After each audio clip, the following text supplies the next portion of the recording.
Welcome to the Salem gameplay tutorial. We're just going to walk you through a basic game. This one's 4 players, but you can do 4 up to 12. I personally like 7 players is my favorite. So the first thing you want to do is set aside the right amount of trial cards based on the number of players. And you can find the table in the instruction booklet or on the Kickstarter page. So you want to get a spy, a constable, 1 or 2 witches, and then a bunch of not a witch cards. Once you've done that, you can shuffle those cards. And then you want to pass them out evenly to each player, like so. And then once you've done that, you're going to want to look at your own trial cards, but make sure nobody else sees them. And especially note if you have a witch card, a spy, or a constable. And you'll also probably want to keep track of where you put it in front of you. So once you've done that, you can put those in front of you, and then we'll hand out a town hall card to everybody. And if you wish, if you have few enough players, you can give everybody 2 town hall cards and they can choose their favorite one. And then you can just put that face up, and usually we put it behind our trial cards for organization's sake. And then finally, for the setup, you'll want to make sure that the knight card, that black one, is at the bottom, and that the black cat card is pulled out. To get the game started, you'll use your moderator, or if you want to do it without a moderator, there's ways to do that too, to have the witches choose who to give the black cat to. So in this case, we're going to give it to Holly there on the right. And the black cat's kind of a poison that we'll talk about later. So then on your turn, you can either draw 2 cards like we're doing now, or you can play cards. So at first, no one has cards. And if you draw a card and it happens to be a black one, like so, then you have to play it immediately. This one's a conspiracy card, so first, the person who drew it will take a trial from the player who has the black cat on them. So Holly just lost a whole trial card because she has the black cat. And then next, you'll take a trial card from the player to your left. And if you get a witch card, like I just got from Lauren, you are now a witch. So now I've become a witch, and Lauren remains a witch. So now there's 2 witches in the game just like that. So that was kind of lucky for the witches to be able to spread the witchcraft that quickly. So now we continue on. It's Holly's turn, and she's going to draw 2 more cards. And we'll continue on. So again, now Lauren is a witch on my left, and I'm also a witch. And Lauren knows that she's lost the witch card and that we're on the same team. Okay, so now Holly is playing accusation cards on me because she suspects me for whatever reason. And she also played a green arson card on Braden, so that makes him discard his cards. And again, those red accusation cards that Holly put on me, if you put 7 on somebody, then they have to reveal a trial card of your choosing. So I have 2. So you keep going, and the game goes quickly because if you draw cards, your turn's over and you just move on. Okay, looks like I'm fighting back Holly a little bit and putting more on her. I just gave Braden the Asylum card. This is a blue card, so it'll stay in front of Braden until it's removed by another card. And the Asylum card basically protects Braden during the night.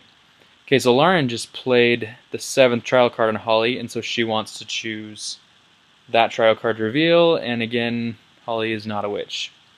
So now I've revealed 2 of Holly's trial cards. Both are not a witch. We'll continue on.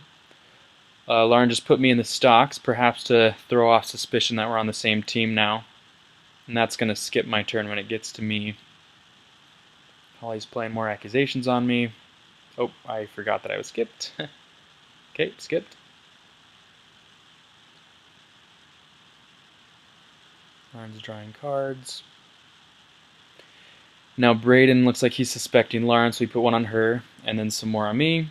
And he played the 7th, and so he gets to reveal my trial card. Okay, so I just flipped over a trial card, and it happened to be the spy. So that basically means the spy is out of the game. I don't die, but the spy is gone. And you can note that I also had the witch card, so you could say I was a spy playing for the wrong side, kind of an evil spy.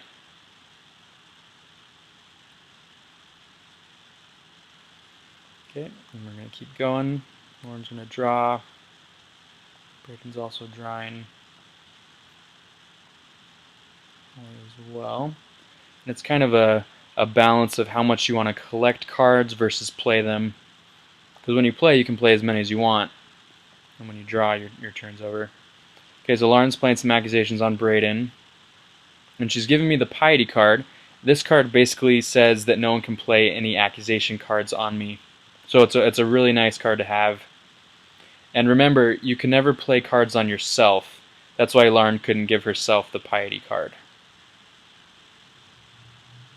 Okay, looks like Holly's suspecting Braden a little bit, and she played the 7th on him. You can note that one of the red cards is an evidence card, and that is equal to 3 accusations. Okay, so we're just moving right along. Looks like Holly's also suspecting Lauren. And I'm going to fight right back. And just like that, I had 7 accusations, and so I flipped over another of Holly's cards.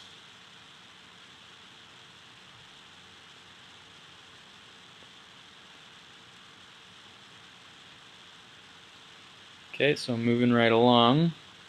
Braden's now playing the 7th, and he's chosen that one to reveal on Lauren. And again, Braden's protected by the asylum, so he can't die during the night. And I have the piety card, so I can't be given red cards.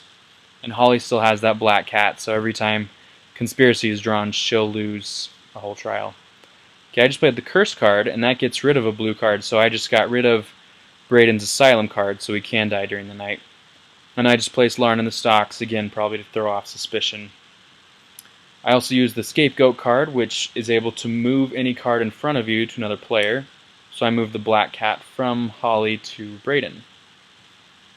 I also gave Holly the matchmaker card, which we'll talk about in a second.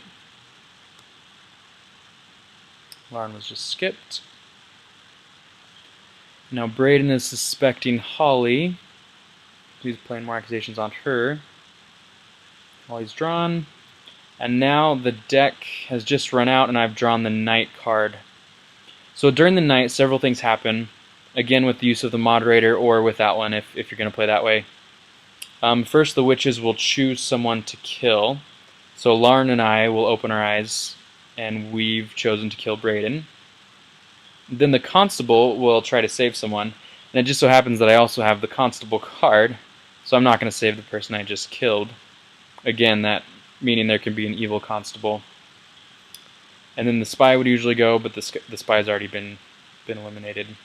Okay, at this point, Braden and I have chosen to confess. This basically means we've chosen to flip over one of our own trial cards in exchange for guaranteed immunity during the night.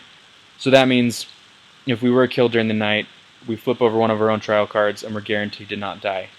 So I flipped over my own, even though I'm a witch, to throw off suspicion, so that people would assume that I thought I was going to die, even though I knew I wasn't, because I'm a witch. So then you reshuffle the deck and start it over, and you keep going. So Lauren just matched Braden with Holly, since they both have matchmaker cards, and that means if one of them dies, both of them will die. And Holly's lost another trial card. So now it's looking pretty good for the witches, because basically we just need to kill Holly's last trial card, and that'll knock out Braden as well, since they've been matched together. Okay, Holly's playing a scapegoat on me to move the piety over to Braden, because she seems like she's trusting Braden more and me less. I'm going to rob Holly's cards and give them to Lauren. Seems like we're really picking our sides now, and it's kind of just a race to the end at this point if we feel like we know who each other are. Braden is playing the 7th accusation on me, and he found my witch card, and that's the end. No! So, since Braden found my witch card, the townspeople win, since again, you just have to find the witch cards, not necessarily all the witches. So even though Lauren is still a witch, the townspeople still win since they found the witch card. Another rule to mention, if anyone takes too long in their turn, you just flip the hourglass over on them, and they have to be done when the hourglass is over. So that's Salem. It's a lot of fun, and hope you enjoy it.